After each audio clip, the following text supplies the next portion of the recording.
Ahmed Tharwat is host and producer of the Arab Muslim American TV show belAhdan, which translates in English to With Open Arms. It's a weekly TV show that airs on public television every Saturday. As a regular speaker and contributor on public radio shows All Things Considered, Ahmed has shared his unique view of the world and the American political and social events. He's a regular contributor to the Minneapolis Star-Tribune, the Pioneer Press, and Twin City Planet, as well as national and international magazines including Slate, Diversify, Inc., and Al Jazeera English. He won the Pioneer Press Community Columnist Award in 2000, and his work has been spent trying to bring Arab Muslims into mainstream America. His simple motto is, "I believe that when it comes to politics, nobody has a monopoly on stupidity." On this and many subjects, we agree. Welcome from frigid Minneapolis, Ahmed Tharwat, to Worldview. Thank you. Good to be here. I'm glad that we have a chance to talk. I've been following you, and I commend you for your new venture. It's great to see the progressive have a voice on the other side of the Atlantic there, as the other side. So good to be here, Dennis. Thank you. It's great to have you. You've been kind enough also to have me on belAhdan twice about my book on the Egyptian uprisings, Egypt and shackles. So it's an honor, sir, to have you here. Ahmed, your country has seen 2 years of celebration, of strife, of enormous progress, and even bigger setbacks. What I'd like to know is, in your opinion, on the almost 2-year anniversary of the start of the Egyptian revolution, where is Egypt today, and what must still be done to ensure her freedom from the revolution that toppled Mubarak? Yeah, that's a $1 million question. I think that's what the street of Egypt has been asking, and we've been watching. But it seems like, after 30 years of dictatorship, the Egyptian rise up, and they toppled the longest, the biggest dictatorship in their history, and they elected the first civilian president. And then I think there was very unrealistic expectation of change, and the game that was played by SCAF and the military. It really brought us what we are here. So what's really running the show for the government is not really the most competent, the most electable president. Mohammed Morsi was what they call him the spare. That was a second in command. So it wasn't really the choice that people had. And then the other choice was Shafi and all that. So the Egyptian found themselves are facing either to go back with Shafi and his, kind of symbolism of really no change, and people decided to side with the Brotherhood, and some of those people who sided with the Brotherhood and made Morsi's the winning candidate. Now they are kind of they have a second thoughts, and there is a lot of disappointment and a lot of mistrust between the opposition, which dominated by the left and so-called liberal and all that, and Morsi is running really he was running the government in a very incompetent and a very inefficient way, that he hasn't really, in the last 6-7 months that's been in power, hadn't made a stride that he showed that he is capable of running this country post-revolution, and he cannot realistically disassociate himself from the Brotherhood. So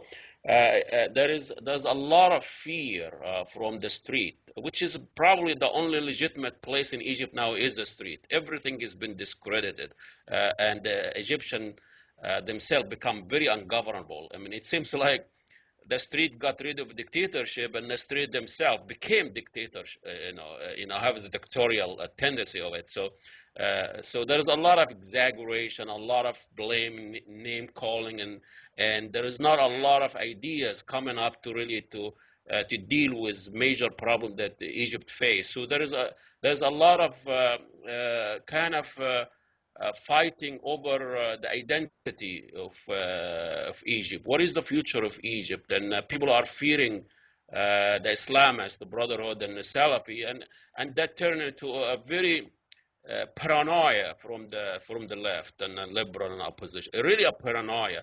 I mean, Islamophobia in Egypt now is very alive and well, and it's worse than we have here in the West from the right wing and Rush Limbaugh and all that. So you hear things, that describing Islam as by traitor, by backward, but it's just things disheartening to see. This is really what Egypt has become post revolution. So that's we have a long way to go. Well, and one of the interesting developments of the last few weeks is I saw that the court overturned the conviction of Mubarak, particularly in the cases where it had to do with the death of those who were protesting.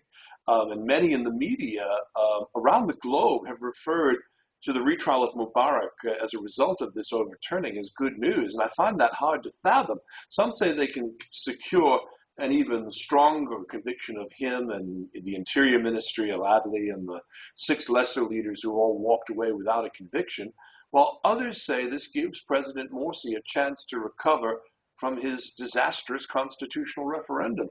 What do you think about this retrial of Mubarak, and where is it likely to head us? Well, it really reminds me when the SCAF, every time they fear the street, they bring Mubarak on a stretch and they show it's like a circus. So by the way, the SCAF, just for our listeners' benefit, is the Supreme Council of the Armed Forces, which took over control of the government after the resignation of Mubarak. Just want to make sure everybody here understands what that is.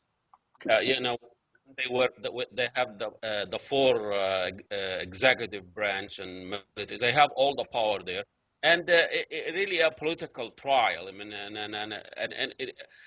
as you say, the people on the left, the opposition, they look at it as this is one of Morsi's kind of reconciling with the Flul, with the old regime, and try to get this old man, a break and get him, for his health, whatever. By the time this trial is over, I think we lost something. You still see me? I still see you, sir. Yep. Okay. But anyway, so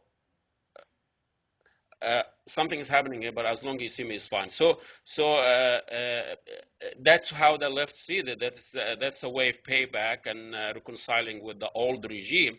Morsi and his supporter, they think this is the spirit of the revolution and trying to put these people on trial, and so they get what they deserve, which Mubarak has a life. The sentence was life in prison. So what else? How severe would that be? I mean, his life in prison means 2-3 years max. I mean, he's already fighting death, and also the Adli and all that. So I think the issue is been politicized from both sides, and that's remained to be seen. And I think the court and judicial system in Egypt hasn't proved itself yet. That's becoming independent. So that remains also to be seen how they're going to run this trial. Egypt has major problem than getting this old man fair trial or unfair trial. So I think it is a political maneuvering from Morsi's, a diversion from what actually happening in the street and the major problem happening in economic and you're talking about every week there is a disaster, railroad disaster, there is shortage in a lot of basic needs. So I know the hardcore left, they have their idea and ideology, but the people who were standing on the line and neutral are now they are see their problem and daily life hasn't changed that much, so are now leaning to the street. And this really the danger this is Morsi is facing. And now we have the Jan 25th coming this Friday. That is really a very troubling development. And when you hear the rhetoric from both sides, This is might come into another, I'm not going to say civil war, but it could be a collapse of an institution and security and all that, and we are back to square zero. Could very well be indeed. We're talking with Ahmed Tharwat, the host of belAhdan on Worldview with Denis Campbell. Ahmed, one of the more troubling developments with what's gone on since the Egyptian revolution is the role of women. They seem to have suffered the most with these new parliamentary and presidential elections and a lean towards a more Islamist form of government. And as you discovered during your trip there last summer, some rather strange things are coming out, such as these forced virginity tests and other just inhumane treatment of women. What do you think will happen to women's rights under the Muslim Brotherhood? I think women's issue is more of a culture, societal, even not just coming from the Islamists and the fear of the space as Islam give to women, which is, Islam has been with us for 1500 years. That's nothing new. There's well-established rights, and it's based on the interpretation and the stage that Muslims are in. Women will suffer. Women will suffer, and by any means it happens in those Muslim country. Women are suffering by the name of religion in Islam. But I think culturally, the society itself is more oppressive than even the most radical or the most religious interpretation of Islam. I think this is what the women are facing, even within the secular, the liberal. There is a lot of issue that with women across the board. So it's not an Islam. And they were such a huge part of the revolution itself. I mean, they're on the front lines and helping in so many ways. It was such a shock to see how quickly they vanished from the scene in all of this, and very disturbing development. And I think you're right, and I think this is just it tells you it's really a deep structure and societal problem that women are facing, and I think Islam or non-Islam or secular is not the issue. I think women itself has to get a hold of the rights and fight for it like everybody else. And I think this is happening. There is women leaders that they really try to fight back, try to restate.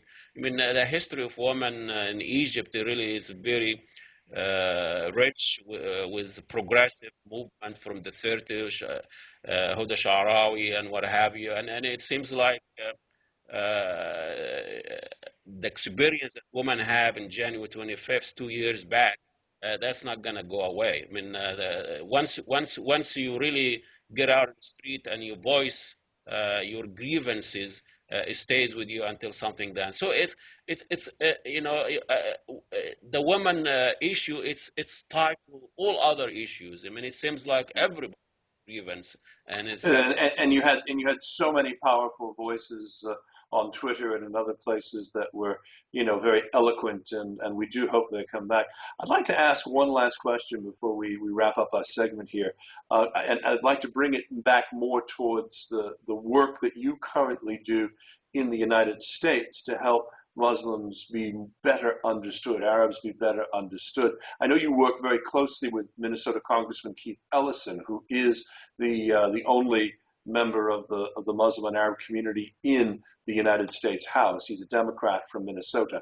And you've worked a lot on the persecution of Muslims, especially by several of the members of the Republican Party in that U.S. House. They seem to always, in their hearings, target Islamic men while they ignore these growing white supremacist militia groups that are arming themselves to the teeth in several states. What can be done, in your opinion, to change this fear-based imbalance inside of the United States?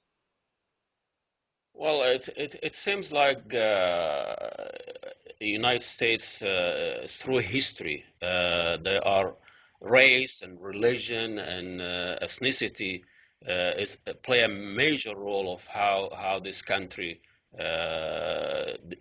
define itself. And it seems like with all this legal, luxury we have in our constitutions, it seems all this fail us when it needs to be counted the most. When we have a crisis, our constitutional rights are just they just vanish. So, the American problem was Islam and Muslims.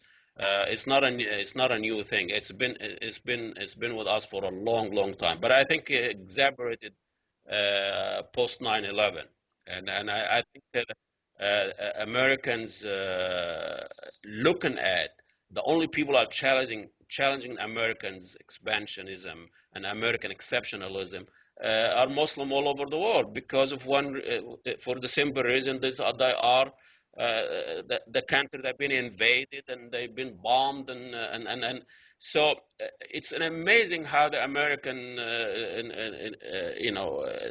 in the street, an average American, or even in Congress or politicians, they are disconnect about what the Americans' foreign policy and what the American in doing in the Muslim world, what the empire is doing outside of the United States. It's really kept from the mainstream and from the public, and the American public is really has a light knowledge And you would never see a conversation like the one we're having on television in the United States, for certain. that will be like in the basement of a church or somewhere else. I mean, not in the mainstream media. So, to launch a war on terrorism, which is a techniques, not even an ideology or anything, and without admitting the fact what caused terrorism in this country. When you talk, most of terrorist activities was post in invasion of Iraq and Afghanistan, and more, like 20% of terrorist activities before the invasion was related to terrorism. Now it's 80% related to foreign affairs. So I think the Americans are in self-denial about what they have done to all this exacerbate terrorism all over the world. And I think, as someone else say, terrorism is the poor man war, and war is the rich man terrorism. So, and I think it's not going to go away as long as we are having killing lists and drones and give ourselves the rights to decide what is legal and what is legal.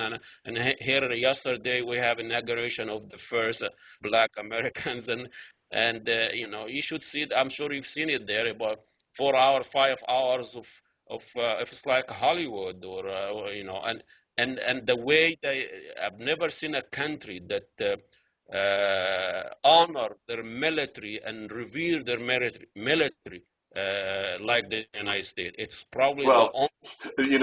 the Mubarak era of Egypt probably would be the closest parallel to it. We've been talking with Ahmed Tharwat, the host of the PBS program belAhdan. Lots more for us to talk about, Ahmed, and I hope that you'll rejoin us again in a future edition of Worldview. Thank you for your insights. Thank you so much. Thank you for having me, and good luck with your venture then. Thank you. We've been speaking with Ahmed Tharwat, and you're watching Worldview with Denis Campbell. We'll be right back.